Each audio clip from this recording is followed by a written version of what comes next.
Sziasztok! Ma egy 3-as kapcsolati kirakást hozzam, tehát ahol van egy régi kapcsolódás és van egy új kapcsolódás, és megnézzük, hogy ebben a helyzetben mi a jelenlegi állapot, mit tudhatunk meg a régi és az új kapcsolódásról. Kezdjünk is neki, lássuk a régi kapcsolódást, hogy mi a helyzet jelenleg a régi kapcsolódásban a felek között, mi a helyzet jelenleg náluk. Milyen állapotban van ez a régi kapcsolódás pillanatnyilag? Milyen állapotban van ez a régi kapcsolódás?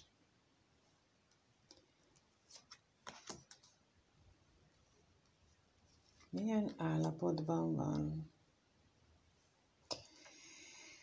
Kijött rá a lelkész, a pénz, a tolvaj, a gondolatok és a szomorúság. És ezek alapján nekem az jön, hogy valószínűleg ez egy hivatalosan felvállalt kapcsolat, tehát egy házasság. És ez a legjellemzőbb rá.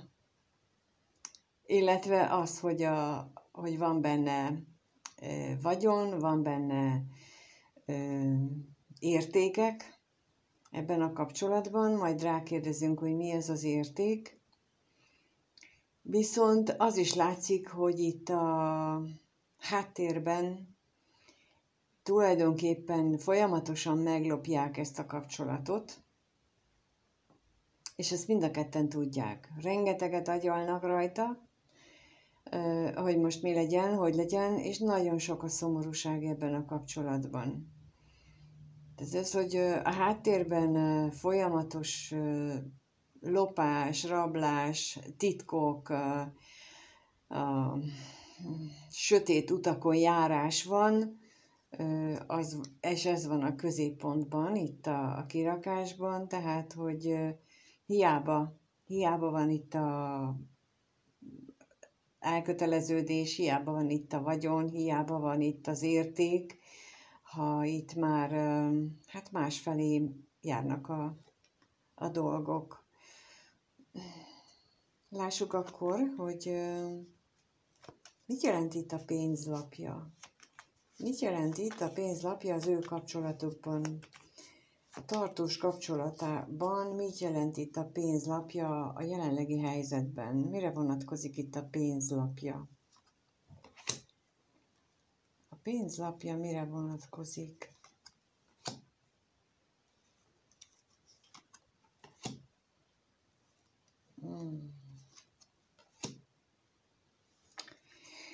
Kijött rá a bíró, a házasság, az örvendezés és a halállapja.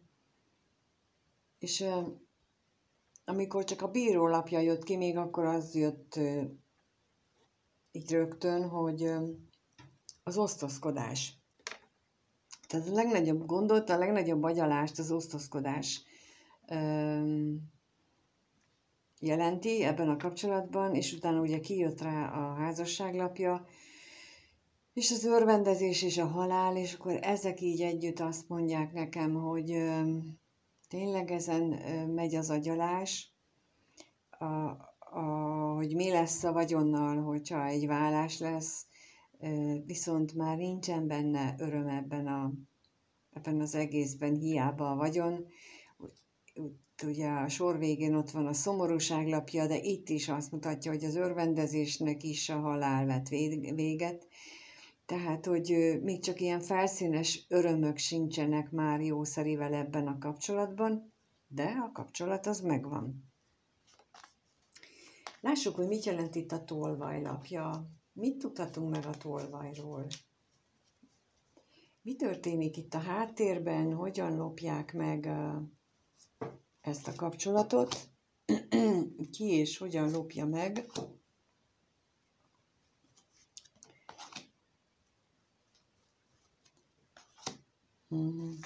Kijött rá a szerencse, a váratlan öröm, az utazás és a szerelem lapja, és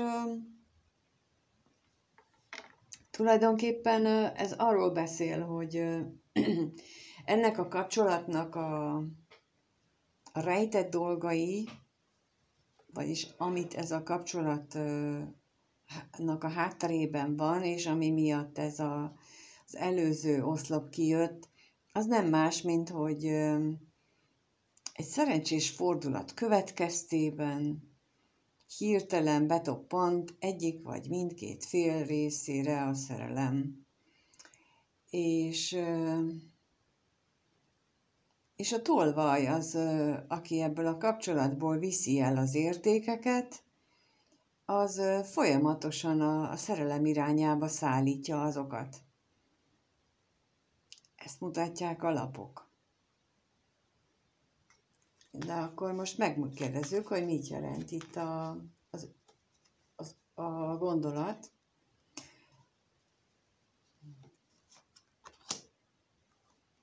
Mit jelent itt a gondolat? Aha.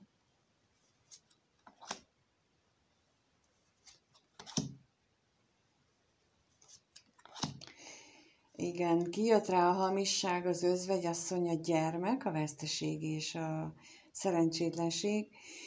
És hát arról megy itt az agyalás, a gondolkodás, hogy egyrészt valószínűleg hamiskodnak, hazudnak egymásnak, a férfi a nőnek, a nő a férfinak, egyáltalán nincs itt őszintesség ebben a kapcsolatban, de akár még az is lehet, hogy a gyerekeknek is folyamatosan mást mutatnak, mint ami a valóságban, pedig a valóságban egy borzasztó nagy veszteség van ebben a kapcsolatban, tehát egy borzasztó nagy kiüresedés, egy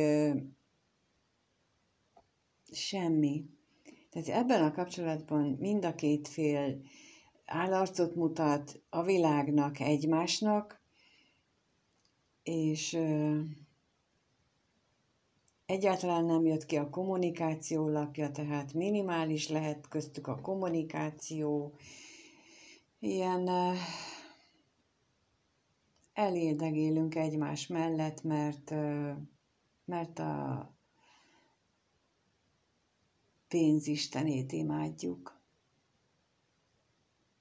Mind a ketten. Tehát én nekem most ebből ez jön. Tehát, hogy ők jelenleg ebben az állapotban vannak, bár látjuk a tolvajjal, hogy ott azért a háttérben működnek már dolgok, ott működnek érzelmek, de egyenlőre ez úgy tűnik nekem, hogy még ez nekik nem világos, hogy ezek a háttérmunkálatok folynak.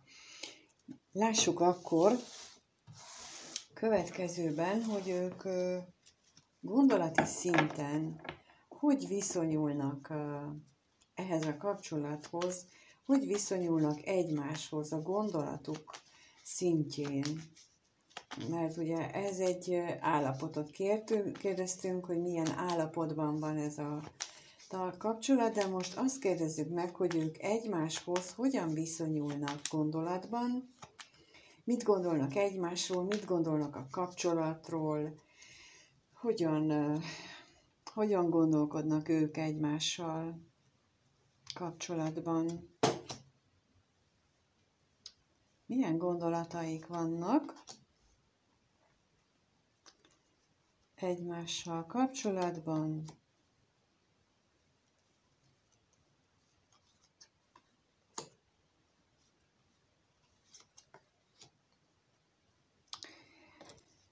Kijött az örvendezés, a szerencsétlenség, a váratlan öröm, a pénz és az ellenség lapja.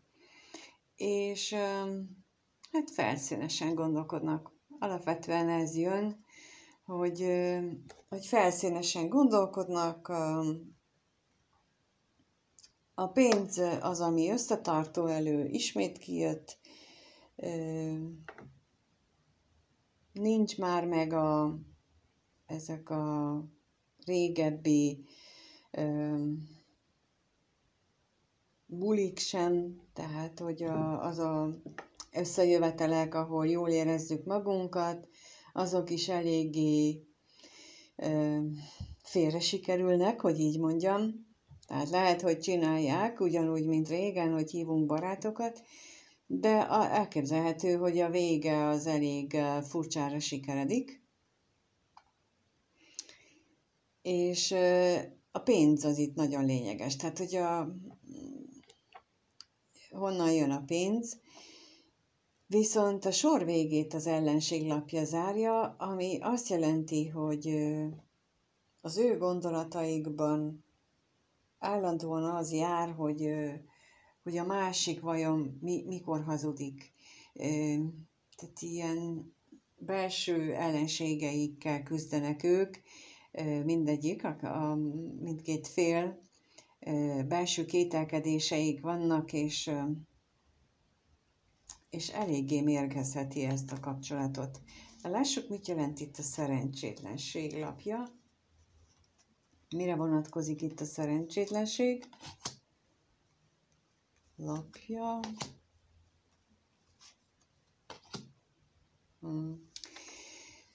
Kijött rá a találkozás, az özvegyember és a kevés pénz, és ugye erről beszéltem, hogy ha vannak is ilyen összejövetelek, mint régen, hogy meghívjuk a barátokat, akkor az eléggé kiüresedett, eléggé szegényesre sikeredik, tehát nincs már meg az a feltétlen jó hangulat, az örömteli, elengedjük a gondokat, és képesek vagyunk örülni a pillanatnak, mert valószínűleg ide is bekúszik az a hangulat, amit az előbb is láttunk közöttük, tehát hogy ők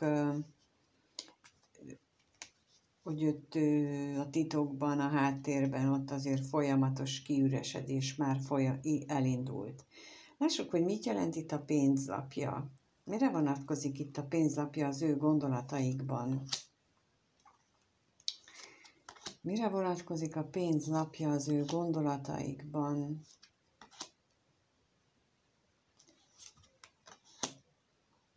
Nagyon sok agyalás van itt. Nagyon sok agyalás van itt arról, hogy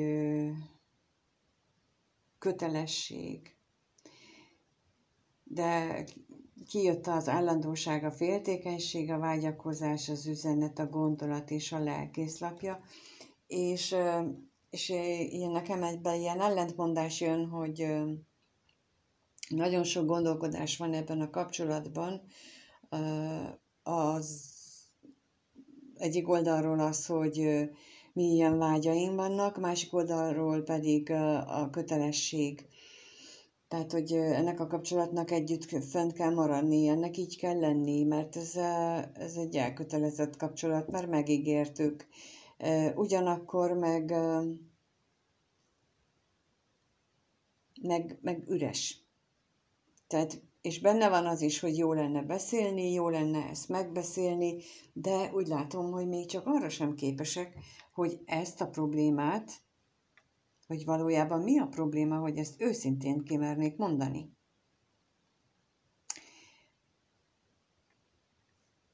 Igen. És az is lehet, hogy például itt most az jön a féltékenység és a vágyakozás lapjával, hogy lehet, hogy a női fél az kezdeményez kommunikációt, de nem nagyon látszik, hogy sikeres lenne. Lehet, hogy ő az, aki szeretne jobban beszélni, és akkor a férfi az elhatárolódik ettől, tehát hogy a férfi szerint nincs itt miről beszélni, itt van házasság, van és kész. Tehát, hogy ezzel nem kell itt beszélni. Ez nekem most nagyon jön ebből. Jó, akkor megnézzük azt is, hogy van-e érzelem, illetve ha van, akkor milyen érzelem van ebben a kapcsolatban. A 3-as kapcsolat tartós, vagy régebb óta fennálló tartós kapcsolatában milyen érzelmek vannak itt? Vannak-e érzelmek egymás iránt, milyen érzelmek vannak ebben a tartós kapcsolódásban, a 3-as felállásból, milyen érzelmek vannak. Milyen érzelmek vannak itt ebben a kapcsolódásban? Milyen érzelmek vannak? Kijött rá a kevés pénz, a lelkész, a hamisság, az ajándék és a találkozás lapja. Hát, ami van is, az is nagyon kevés. Tehát tényleg ez már egy nagyon kiüresedett. Lelkileg szinte nincs is kapcsolódás, vagy lelki érzés, tehát mély érzelmek nincsenek is ebben a kapcsolódásban. Amik vannak, azok is hazugságon alapulnak, és ami tiszta benne, az a múltból származik. Tehát a múlthoz kapcsolódó ábrándjaik, reményeik azok, ami még ebben a kapcsolódásban az érzelmeket képviselik, illetve az is lehet, hogy a múlthoz kapcsolódóan még emlékeznek, hogy milyen jó volt köztük amikor találkoztak, milyen jó volt köztük a testi kapcsolódás, de igazából itt az érzelmeknél is kiüresedés jön. Lássuk, hogy mit jelent itt a kevés pénz. Mire vonatkozik itt a kevés pénz? Az a kapcsolódás érzelmi vonulatában kevés pénz. Örvendezés, bosszúság és a házlapja. Tehát megint csak az jön, hogy amit az előbb mondtam, hogy még ha van is, tehát még hogyha csinálnak is ilyen házi összejöveteleket is, az is veszekedésbe, vitába fullad, szóval még az sem tud úgy működni, mint régen. Tehát, és megnézzük, hogy mit jelent itt a hamisság. Mi a hamisság? Mi a hamisság?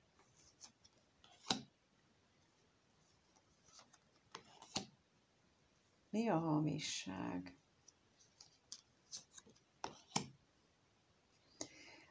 A hamisság mint központi érzelem, az a ellenség, a szerencse, a veszteség és a remény.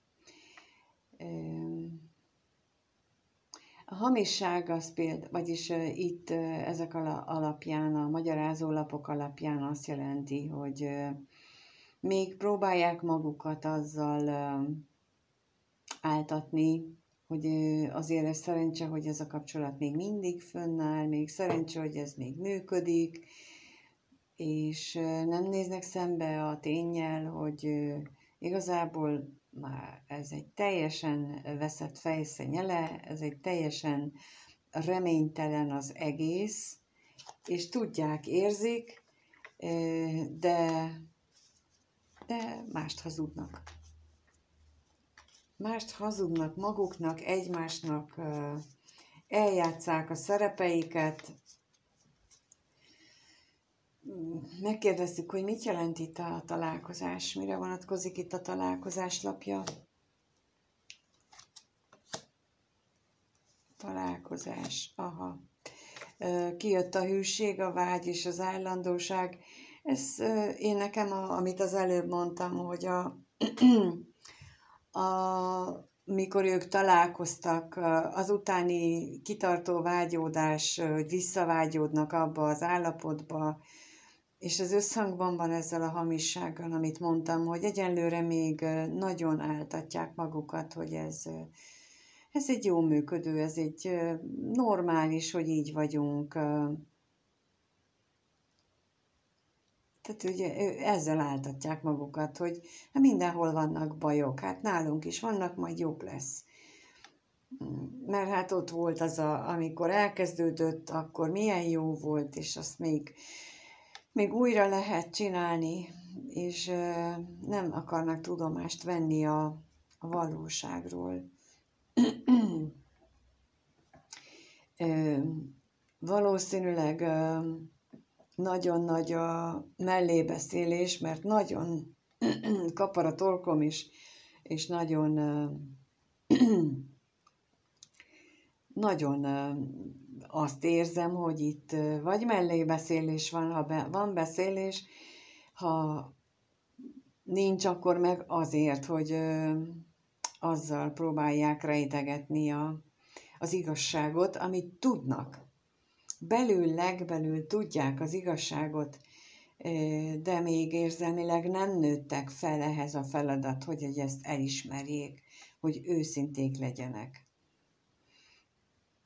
De jó.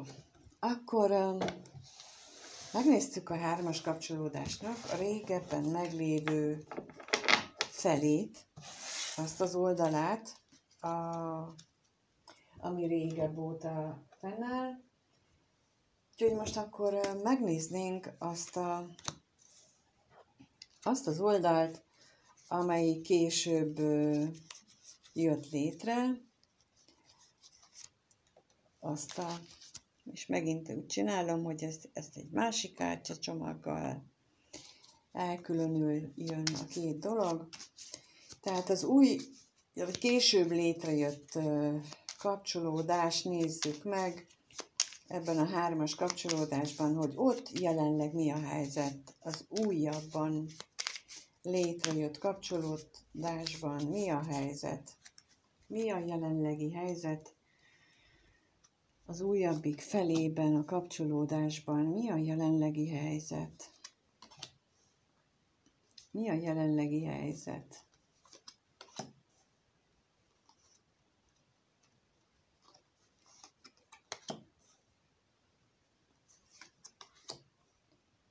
Kijött a hűség, a szomorúság, a levél, a halál és a kevés pénz.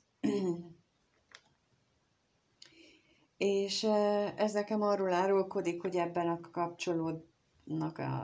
a kapcsolatban felütötte fejét a nagy és mély szomorúság. Valószínűleg mind a két fél szomorú, aki a 3-as, aki két félről is, két részről is érintett, ő azért szomorú, mert hogy nem tud dönteni, vagy nem tudja megfelelő lépéseket megtenni, vagy hogy nem tudja, hogy mi lenne a megfelelő lépés. Aki pedig harmadik személy egy meglévő kapcsolatban, tehát egy külső, ő pedig azért szomorú, hogy így áll a helyzet, tehát ez teljesen egyértelmű. De mind a ketten arra vágynak, és abban reménykednek, hogy ebben azért lesz valamilyen előrelépés, erről tudnak beszélni, ez változni fog, és jó irányba fog változni. Bár ugye itt a sor végén a kevés pénzlapja jött ki, majd rákérdezünk azt, hogy mit jelent itt ez a kevés pénz, hogy a kapcsolódás alakul-e egyre szegényesebbé, vagy milyen más oka van annak, hogy itt megjelent a kevés pénz. De megkérdezzük akkor itt, hogy mit jelent itt a levél? Mit jelent a levél lapja? Mit jelent a levél lapja?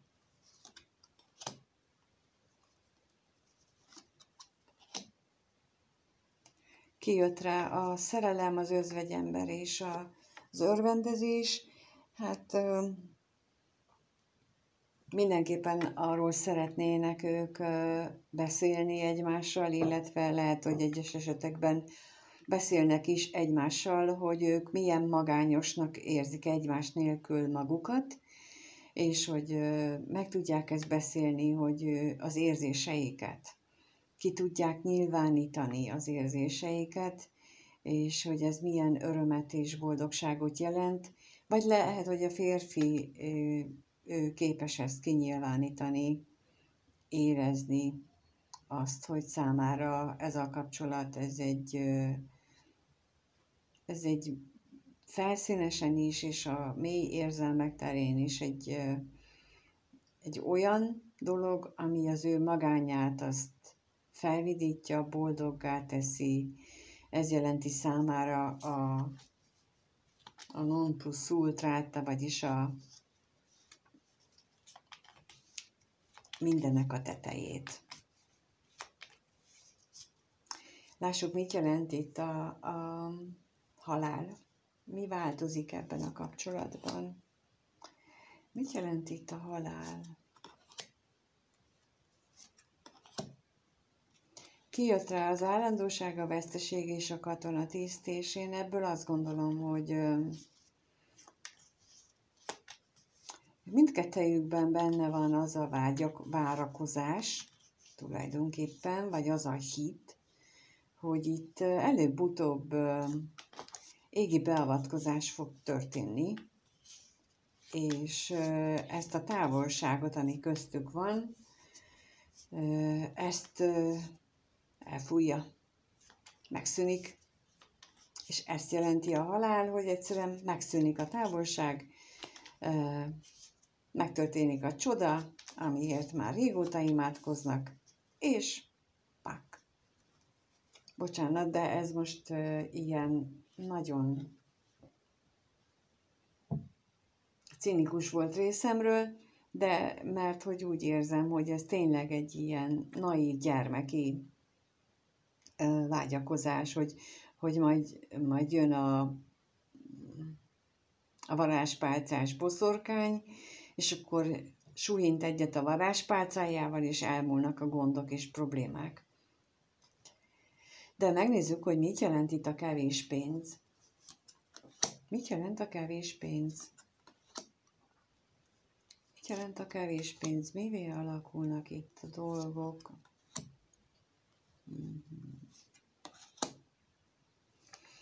Kijött rá az ellenség, a váratlan öröm, a bosszúság, a bíró és a gyermeklapja.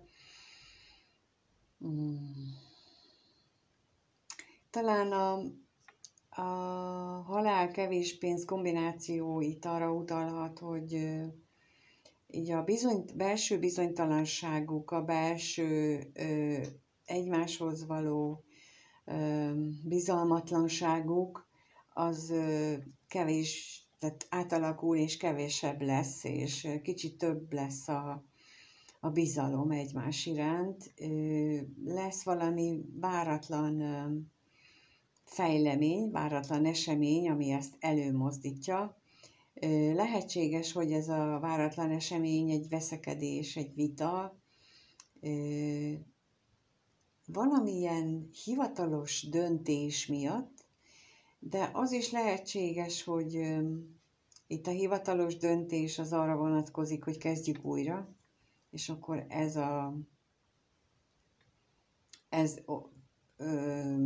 ennek a következménye lesz az, hogy újrakezdés, hogy ő bennük az egymás iránti bizalmatlanság az végre kezd feloldódni, és jobban kezdenek bízni egymásban.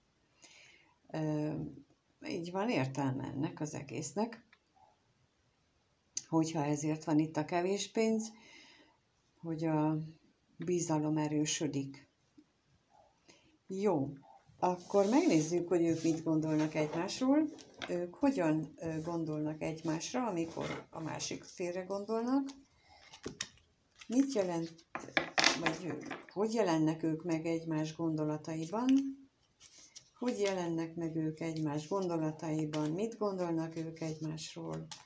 Erre vagyunk most kíváncsiak, hogy a 3-as kapcsolódásban az új kapcsolat, az új kapcsolódás, az újabbik, ők ott hogyan gondolnak egymásra, hogyan gondolnak ők egymásra.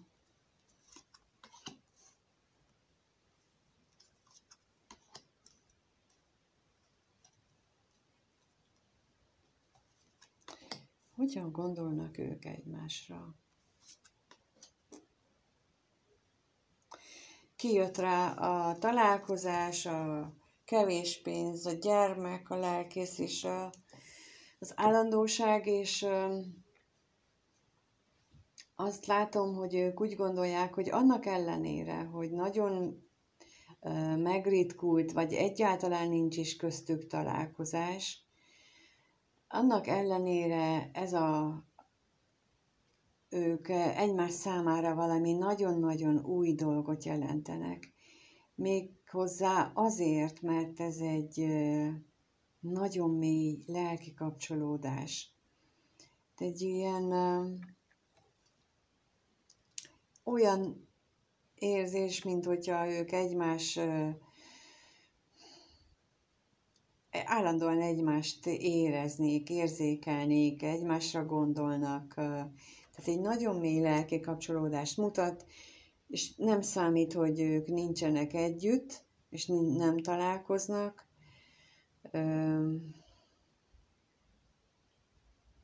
Amikor kiraktam a találkozás lapját, akkor azt is gondoltam, vagy az is jött még, hogy ez egy gyönyörű találkozás volt, mind a ketten ezt gondolják, hogy ez az életükben egy nagyon pozitív élmény. És mindegy, hogy most ennek a hiányát, vagy a szegénységét élik meg, ettől függetlenül ők úgy gondolják, hogy ez egy csodás dolog az életükben. Tehát nem az van, hogy mérgelődés, hogy minek találkoztam vele, valószínűleg azon már túl vannak, de az is lehet, hogy sosem volt bennük ez az érzés, hanem csak a pozitív érzés van, hogy ez egy csodálatos dolog, és hogy ők ezt gondolják erről a kapcsolatról, egymásról. Lássuk, mit jelent itt a gyermek. A gyermek mit jelent?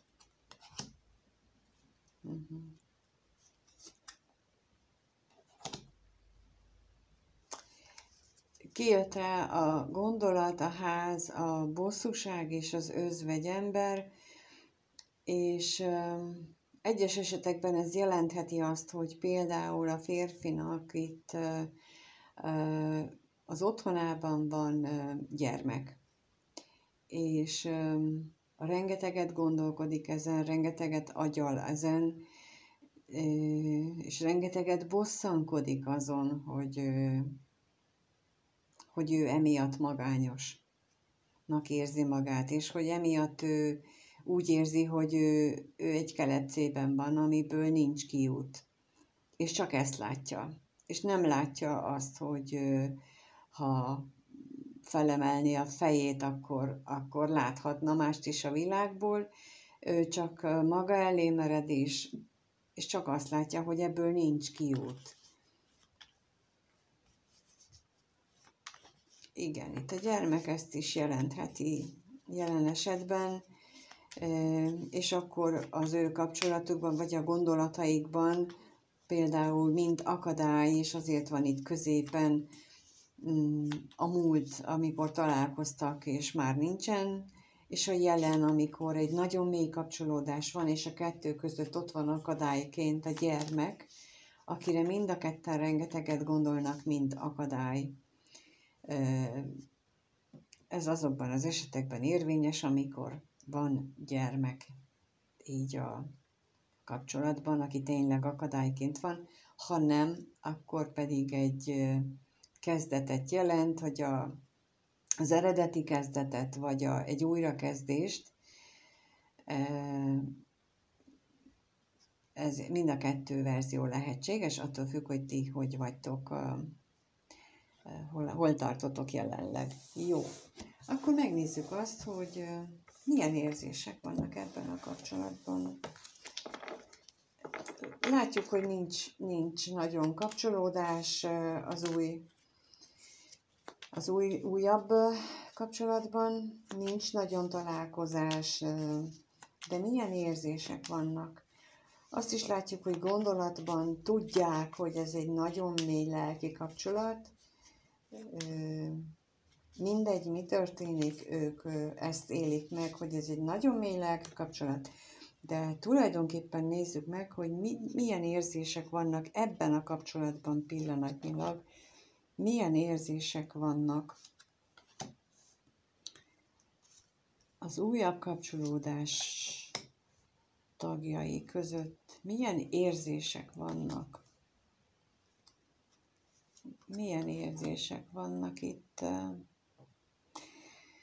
Kijött rá a tolvaj, a ház, a halál, a veszteség és az ajándéklapja, és hogy ebből azt gondolnám, hogy ez így első ránézés, hogy nem, hát ez egy szörnyű lapok, de nem hiszem, hogy ezek azt jelentenék, hogy valóban szörnyű érzéseik vannak egymással. Talán azt érzik, hogy a stabilitás, a kapcsolatuknak a stabilitása az megingott. Talán azt érzik, hogy ez a kapcsolat már nincs is, hogy elveszett belőle már minden, de a sor végén az ajándéklapja jön ki, ami arra hívja fel a figyelmet, hogy ez a kapcsolatnak van múltja, és a múltban ők ajándéknak tekintették a kapcsolatot és egymást. És lehetnek veszteségeik, de ez ott van.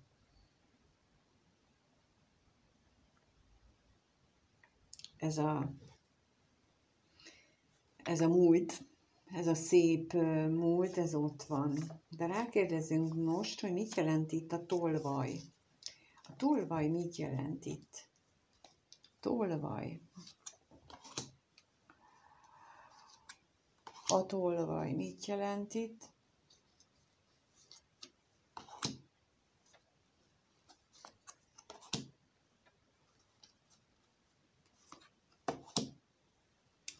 Kijött rá a házasság, a levél, az özvegyasszony, a betegség és az üzenet, és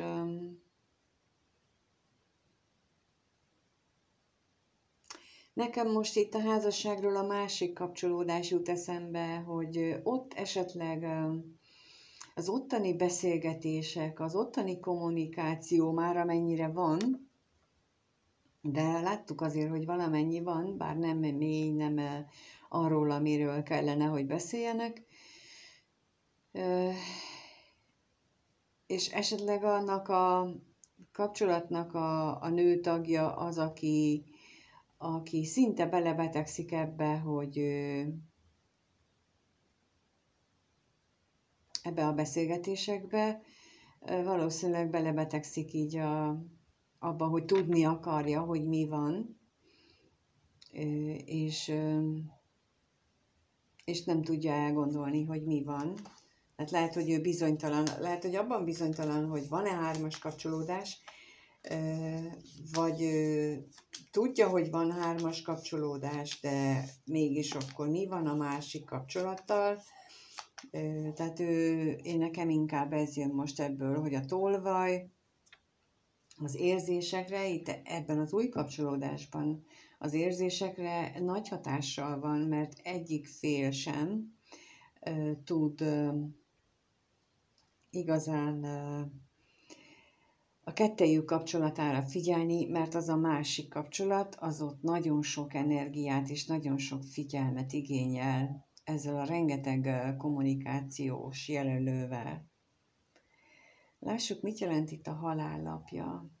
Mire vonatkozik itt a halál? A halál.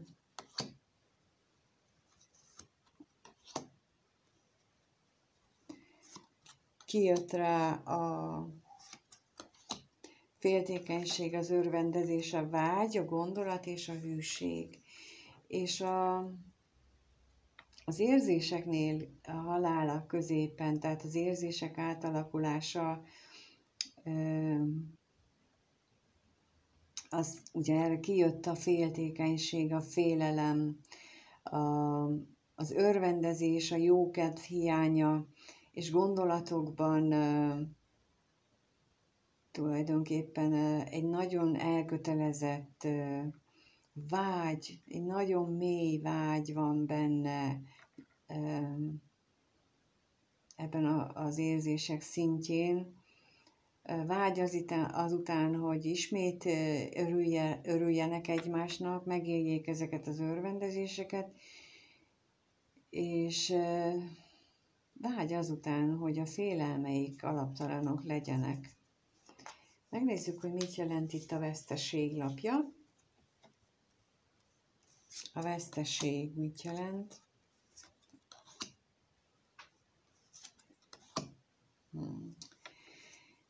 Kijött rá a hamisság, a szomorúság és a gyermek, és ez megint nekem arra utal itt, hogy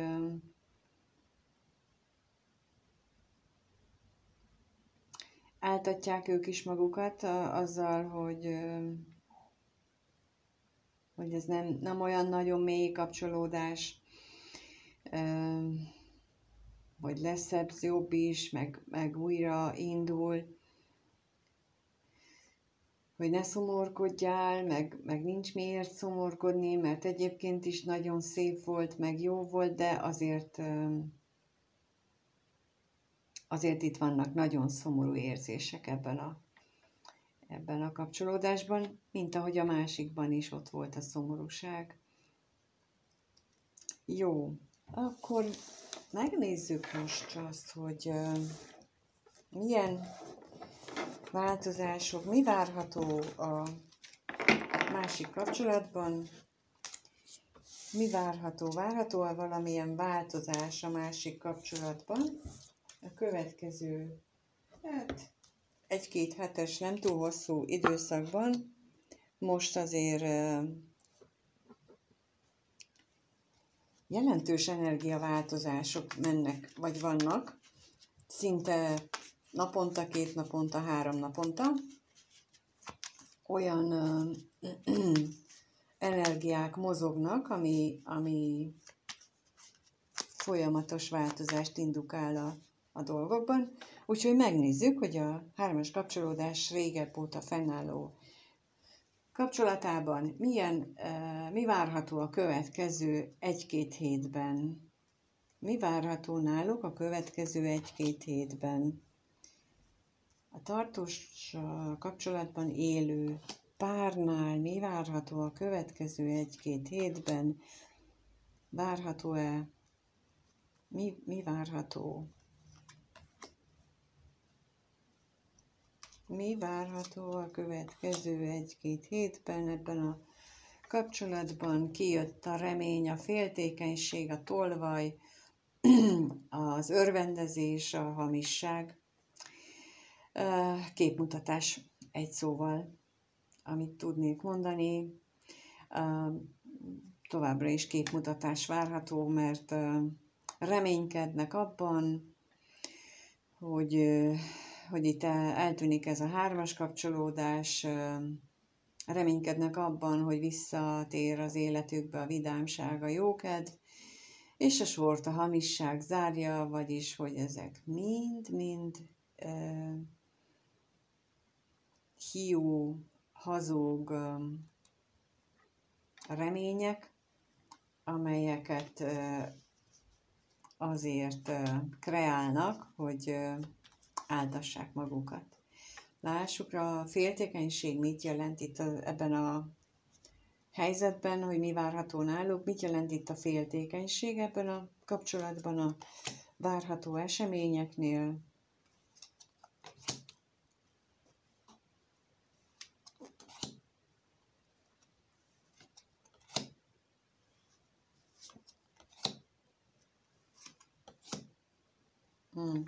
Kijött rá a szerelem, a szomorúság, a halál, a szerencsétlenség, a vágy és a kevés pénz. És hogyha itt mind a két félnek van mondjuk már újabb kapcsolata, tehát itt valójában 4-es kapcsolódásról beszélek, akkor azt élik meg, hogy hiányzik az életükből a valódi szerelmi érzés, és emiatt szomorúak, és nagyon szeretnének szenvedélyesebb, tüzesebb érzéseket megtapasztalni, nagyon vágynak rá, aminek egyenlőre kevés esélye látszik, hogy megvalósul. Ez akkor, amikor mind a két félnek van már új kapcsolódása. Hogyha csak egyiknek van új kapcsolata, akkor viszont a félelmeket jelenti itt tulajdonképpen az, hogy akinek nincs még egy partnere, ő benne nagy a félelem és nagy a szomorúság emiatt a hármas kapcsolódás miatt, emiatt a szerelem miatt, és nagyon fél attól, hogy a szerelem győz, és nagyon fél attól, hogy emiatt a lezáródás következik. Nagyon fél attól, hogy ezek a vágyak, amik itt ő érzékel, azok nem csökkennek, hanem sokkal erősebbek lesznek. Tehát, hogy itt a hármasból az elszenvedő fél tulajdonképpen, akinek ezt a megcsalást el kell viselnie, ő benne ezek a félelmek nagyon felerősödhetnek. Lássuk a tolvajlapját, mit jelent itt. Mi az, amit így szépen csöndben itten ellopnak ebből a kapcsolatból. Mi tűnik el itt ebből a kapcsolatból csöndesen a háttérben az éjleple alatt? Kijött az állandóság, az ellenség, a szerencse és a házlapja. És ezzel nekem most megint az jön, mint ami a legelején a jelenlegi helyzetnél, hogy eltűnik innen a házból mind a szerencse,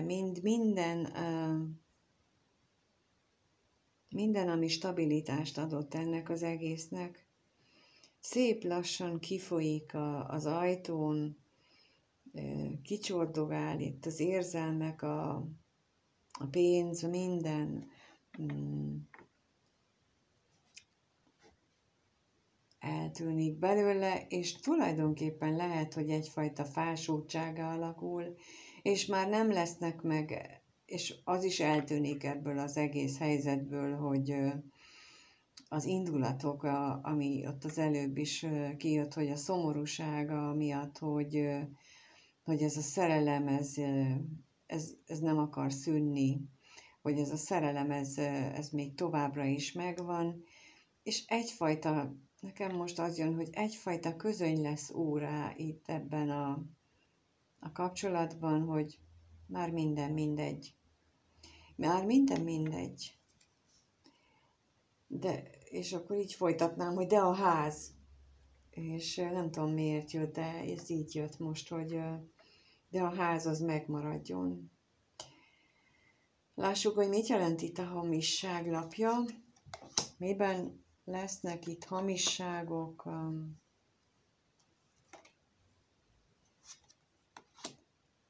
Miben lesznek itt hamisságok? Kijött rá a betegség, a lelkész, a bosszúság, a találkozás és az üzenet, és akkor itt a hamisság az a mély lelki betegséggel, lelki fájdalommal, depresszióval függ össze, hogy mind a ketten érzékelik ezt, és nem hajlandók ezt beismerni, küzdenek, harcolnak, veszekednek a találkozások, a randevúk miatt, a beszélgetések miatt, akár ami mondjuk az újabb kapcsolódásban létrejön, de itt ebben a kapcsolódásban csak a ház maradjon továbbra is. Ez az egy mondat jön nekem, hogy csak a ház maradjon. Tehát, hogy ez az érték számukra. Hát én ezzel nem tudok mit kezdeni, de ő úgy látszik, hogy ő nekik ez a fontos, és akkor megnézzük most, hogy az újabb kapcsolódásban mi várható. Továbbra is azt gondolom, így az, hogy ennyire kapar a torkom most megint ebben a kapcsolatban, hogy itt nem lesz beszélgetés, nem lesz olyan, hogy a dolgokat megbeszélik, és elraktam a kártyát, és megszűnt a krákolás, megszűnt a torokkaparás, nagyon érdekes. És akkor megnézzük akkor most, hogy mi van az újabb kapcsolódásban, ott mi várható a következő 1-2 hétben. Mi várható a következő 1-2 hétben az újabb kapcsolódásnál? Mi várható itt az újabb kapcsolódásnál a következő 1-2 hétben? Mi várható?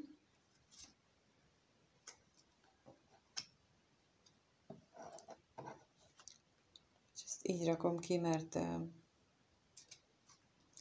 össze volt ragadva, és így jött. Hát itt kijött az özvegyember, a ház, a szerelem az ellenséggel, az utazás és a látogatás lapja, és elképzelhető, hogy néhányatoknál lesz találkozás, és bár eléggé küzdelmes lesz itt ez az időszak, abból a szempontból, hogy a szerelem megélésével, vagy annak a szerelemnek, az érzésnek a elfogadásával küzdötök, vagy küzdenek ebben a kapcsolatban, mindkét fél valószínűleg. Ettől függetlenül azért ott van, mert központi helyre kijött a szerelemlapja, és eltakarja már az ellenséget, mert az csak úgy ide akart jönni, tehát, hogy inkább ebből az jön, hogy néha felüti a fejét benne, vagy bennük a belső vita, az önvita, de igazából nagyon mély érzések azok itt lesznek.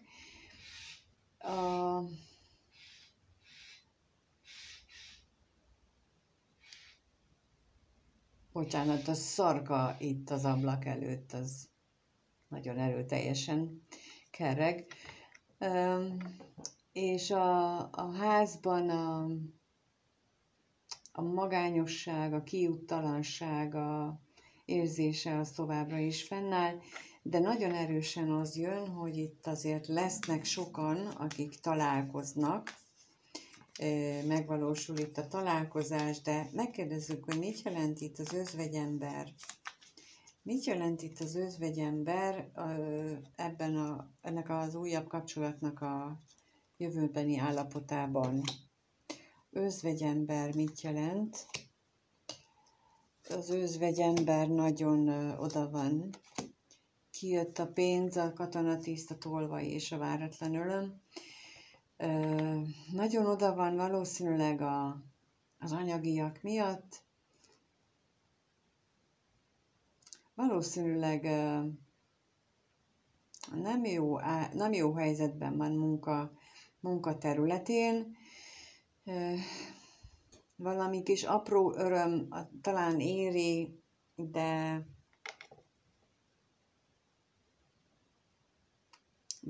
nem látja a megoldást a jelenlegi helyzetére, a stabilitására.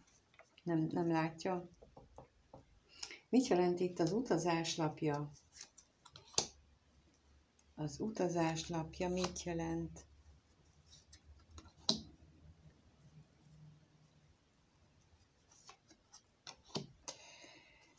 kijött az özvegyasszony, a hamisság, a féltékenység és az állandóság, és akkor egyes esetekben jelentheti azt, hogy a tartós kapcsolat nőtagja, vagy hát aki ugye elszenvedőként van abban a kapcsolatban, az ő félelme, az ő féltékenysége, az nagyon erősen rányomja a bélyegét ennek a kapcsolatnak is az alakulására, az ő ármánykodása, és most az jön, hogy itt nagyon sok ilyen manipulatív dolgot fog tenni az ügyben, hogy ezt így megakadályozza, ezt a találkozást. De megkérdezzük, hogy a találkozásról mit tudhatunk, létrejön-e, vagy sikerülnek-e ezek az ármánykodások, ezek a manipulatív dolgok? Tudhatunk-e meg valamit erről a találkozásról?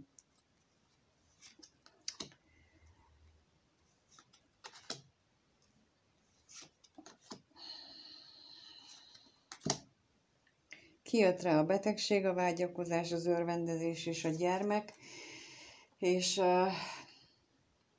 továbbra is csak azt tudom, amit az előbb mondtam, hogy néhányatoknál egyes esetekben ez összejön, más esetekben viszont csak vágy marad, de ahol összejön, ott valószínűleg ez egy új kezdetet is elindít. Tehát egy új találkozást. Azért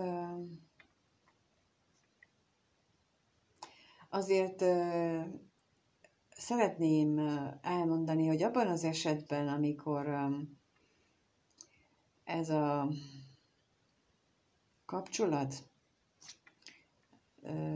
elkötelezett fele, az csak időnként jelenik meg, és közben nem beszél, nem mondja el, mi történik vele, nem beszél az érzéseiről, nem próbál meg kifogást találni, hanem csak jön és megy, akkor ezt ne tévesztettek össze se írkerlán kapcsolódással, se semmilyen mással, az pusztán arra szolgál, hogy ő megkapja azt, amit ő szeretne, és az, aki a harmadik belépő személy, ő nem jelent túl sokat a számára. Tehát ha nem mondja el az ő problémáit, ha nem beszél róla egyáltalán soha, semmilyen körülmények között arról, hogy ő mit érez, hogy ő milyen vívódásai vannak, főleg ha ez már hosszabb ideje megvan ez a kapcsolat, akkor az azt jelenti, hogy neki nincsenek vívódásai. Nem kell beleképzelni többet, mint ami van. Tehát ha ő csak jön és megéli az örvendetes pillanatokat veletek, akkor az azt jelenti, hogy ő neki csak ennyit jelent. És ha ti ezt ennyivel megelégedtek, akkor ezzel nincsen semmi baj. Csak arra szeretném felhívni a figyelmet, hogy ne gondoljatok bele többet. Ilyen esetben biztosan nem, mert nincs.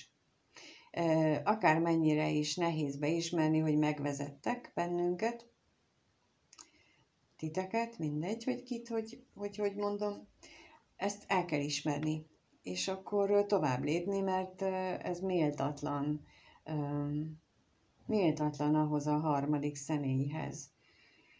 Mert abban az esetben viszont, hogyha vannak érzelmek, és ez ki is fejezi, és elmondja azt, hogy ő mit érez, és milyen harcokat vív meg magában,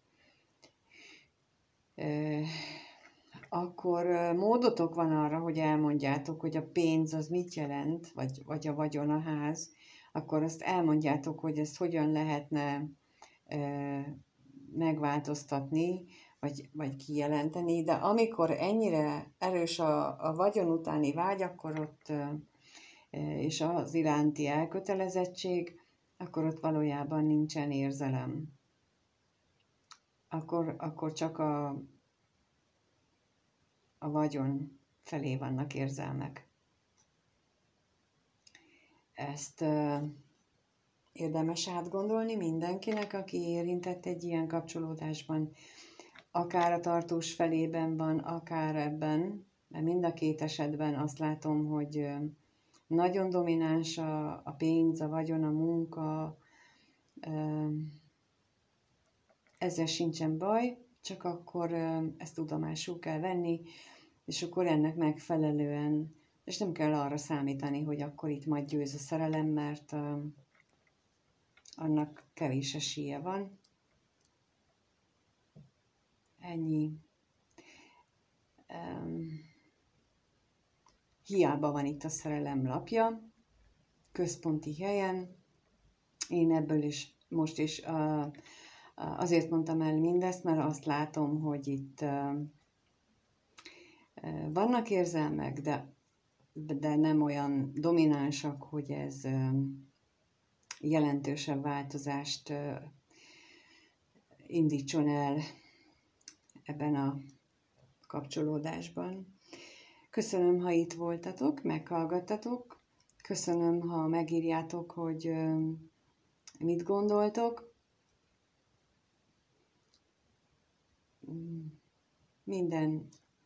Minden érintett félnek azt kívánom, hogy képes legyen okosan, bölcsen átgondolni a saját dolgait, és meghozni a saját döntéseit, és felszabadító érzés az, amikor az ember végre megmeri tenni azt, amire vágyik, amire valóban vágyik. És bemeri ismerni azt is, hogy rosszul csinál dolgokat, és egyébként pedig, ha valaki meg akar szólni, akkor kinek mi köze hozzá? Csinálja utánam. Köszönöm mindenkinek, hogy itt voltatok, és minden jót kívánok. Sziasztok!